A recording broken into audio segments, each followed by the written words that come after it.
अस्सलाम वालेकुम। आलम अकेडमी में खुश आमदीद। हम जो है वो गैशियस एक्सचेंज चैप्टर 1 टॉपिक पढ़ रहे थे, ठीक है। अच्छा, मैंने गैशियस एक्सचेंज इन प्लांट और इंट्रो को साथ कवर किया था। इसके अलावा मैंने ये टॉपिक भी कवर करा दिया है, लिंक मैंने डिस्क्रिप्शन बॉक्स में दे दी है। Please do watch, like and subscribe, also share with your friends, ठीक है। आज का टॉपिक हमारा क्या है? गैशियस एक्सचेंज इन एनिमल्स, ठीक है। गैशियस एक्सचेंज इन एनिमल्स में आप देखें, सबसे पहले आपके पास बताया जा रहा है कि एनिमल्स भी जो है वो प्लांट की तरह गैशियस एक्सचेंज करते हैं for the survival, for their food oxidation to obtain energy. The process is known as respiration, ठीक है। रेस्पायरेशन का प्रोसेस कहलाता है, यानी जब आप फूड ले रहे हैं, अब आपको उसको एनर्जी हासिल करनी है उससे, तो कैसे होगा? ये नहीं होता कि सिर्फ आप फूड ले लिया और एनर्जी मिल गई, ऐसा नहीं होता। जब आप ऑक्सीजन लेते हैं, ब्रीथिंग का प्रोसेस करते हैं, वो ऑक्सीजन आपके लंग्स में जाता है, आपके ब्लड से एक्सचेंज होता है, कार्बन डाइऑक्साइड वापस आता है, जो कि हम आगे पढ़ेंगे। मैं सिर्फ ओवरव्यू दे रही हूँ यहाँ पर। तो जाके आपके फूड ऑक्सीडाइज होता है, यानी वो जो है आपकी ब्लड में एब्जॉर्ब होने का प्रोसेस आगे बढ़ता है, डाइजेशन का प्रोसेस होता है, ठीक है। अब देखिए, आप they take in oxygen and give out carbon dioxide, यानी कि आप देखें कि एनिमल्स में ऑक्सीजन इनसाइड ले रहे हैं, ऑक्सीजन जो है वो कहाँ जा रहा है? इनसाइड, ठीक है, इनटेक कर रहे हैं। और कार्बन डाइऑक्साइड को हम क्या कर रहे हैं? एक्सहेल कर रहे हैं, इनहेल और एक्सहेल, ठीक है। इनहेल और एक्सहेल का प्रोसेस हो रहा है, ठीक। इस दौरान आपको जो प्रोसेस कहला रहा है, so the process of gaseous exchange is ultimately link with the respiration. जब हम ये प्रोसेस कर रहे हैं गैसियस एक्सचेंज का, तो ये प्रोसेस आपको लिंक किससे दे रहा है? लिंक कर रहा है रेस्पिरेशन से, ठीक है। ये प्रोसेस आपका लिंक कर रहा है रेस्पिरेशन से। अब आपके नेक्स्ट पेज पे लिखा हुआ है,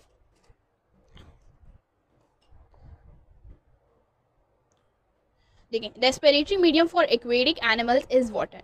पानी में रहने वाले जानवर बार बार हवा की तरफ आके या ऊपर अपना पानी से मुंह निकालकर वो गैशियस एक्सचेंज नहीं करेंगे। वो क्या करेंगे? वो पानी में रहते हुए ही गैशियस एक्सचेंज करते हैं।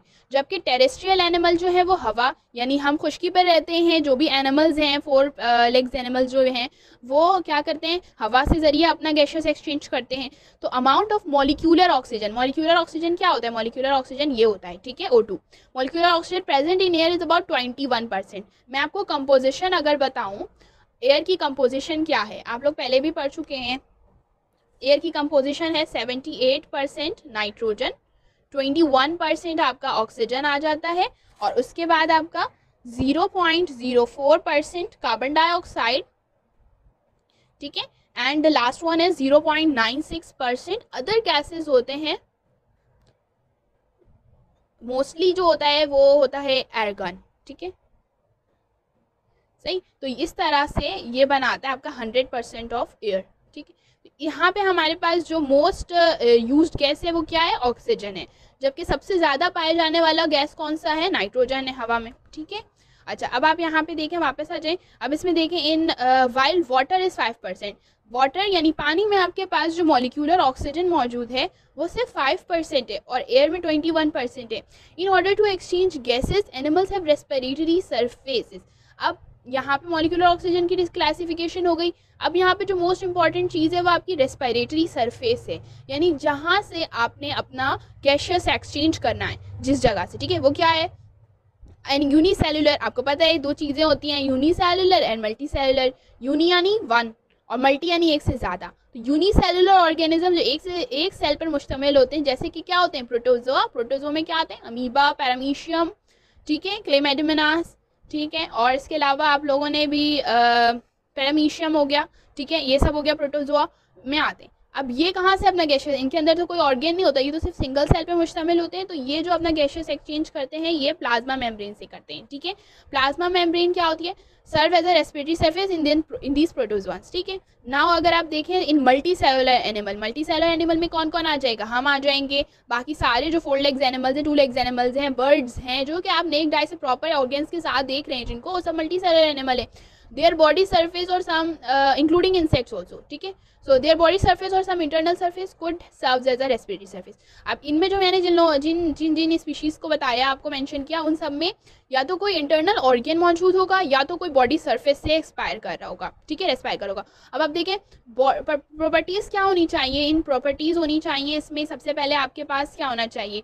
ये होना चाहिए थिन, पतली होनी चाहिए रेस्पिरेटरी सरफेस आपकी, ठीक है, जिस चीज़ से आप एक मेम्ब्रेनियस हो तो बेहतर है, ठीक है। वेट होनी चाहिए यानी मॉइस्चराइज्ड होना चाहिए खूब, ठीक है। इसके अलावा परमिएबल होना चाहिए, जो भी आप गैसेस को एटमॉस्फेयर से ले रहे हैं और उसमें एक्सेल कर रहे हैं वो परमिएबल होना चाहिए। ज़्यादा देर तक अगर उस जगह पर, फॉर एग्जांपल हमारी बॉडी में कार्बन डाइऑक्साइड है, तो अगर ज़्यादा देर तक हमारी बॉडी में कार्बन डाइऑक्साइड रहेगा तो हमारी बॉडी में टॉक्सिसिटी प्रोड्यूस हो गई और फिर हम कोमा एंड डेथ की तरफ जा सकते हैं, ठीक है। तो इसीलिए परमिएबिलिटी अच्छी होनी चाहिए उस गैसेस के लिए, ठीक है। और इसके अलावा सरफेस एरिया लार्ज होना चाहिए, ठीक है, सरफेस एरिया लार्ज होना चाहिए। ये 3 कैरेक्टरिस्टिक होनी चाहिए रेस्पिरेटरी सरफेस की, ठीक है। अब आप देखें यहाँ पे यही सारी चीज़ें लिखी हुई हैं, thin, wet, permeable and large in relation to the volume of body, ठीक है।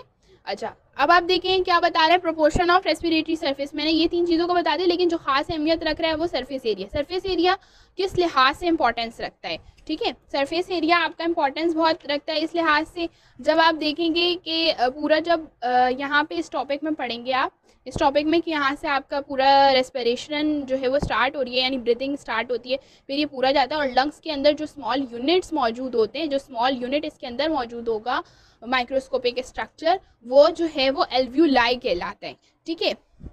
ये जो स्ट्रक्चर बना हुआ है ये रेस्पिरेटरी सरफेस है हमारा, एल्व्यूलाई कहलाता है, ठीक है। तो ह्यूमंस का रेस्पिरेटरी सरफेस, अब इसके बारे में लिखा हुआ, it must be sufficiently large enough to exchange gases. इतना लार्ज इनफ होना चाहिए कि इसके बारे में लिखा, for example total surface area of respiratory surface in human is about 20 times to the size of the body. यानी आप अगर हम किसी बॉडी को 5 इंच कंसीडर कर रहे हैं ना, तो 5 इंच यानी 20 मल्टीप्लाई बाय 5 हो जाएगा, तो 5 to 100 इंच होना चाहिए इसका रेस्पिरेटरी सरफेस।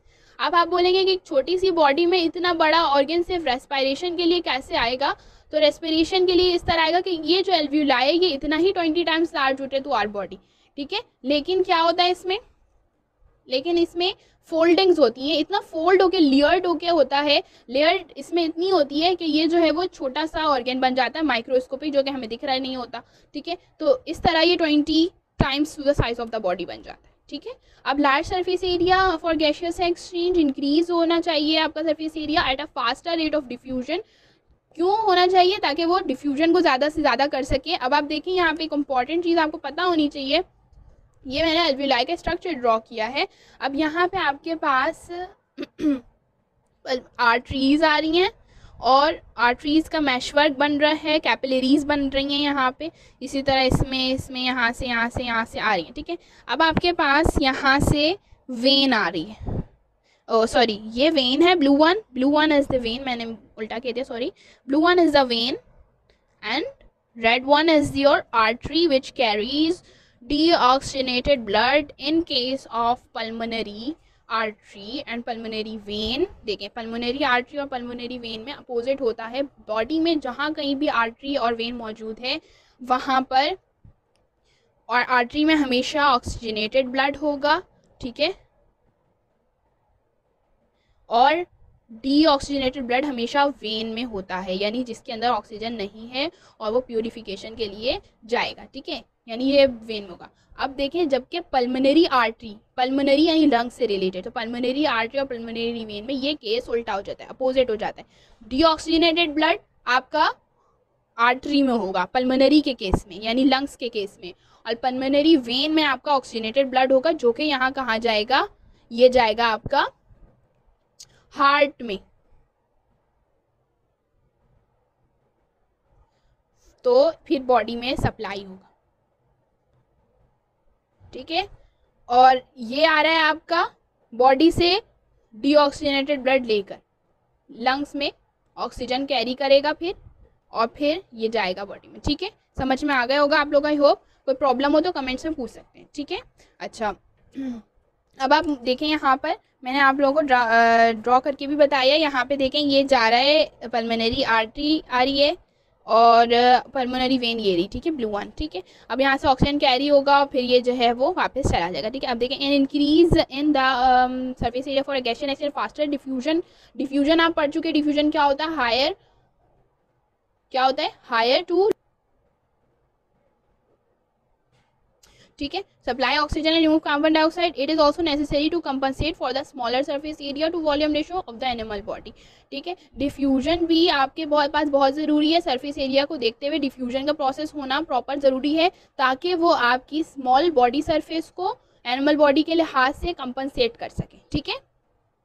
अच्छा, यहाँ पे हमारा टॉपिक रेस्पिरेटरी सर्फेसिस का कंप्लीट हो गया है, और ये आपका नेक्स्ट टॉपिक हम पढ़ेंगे gaseous exchange in human. Thank you.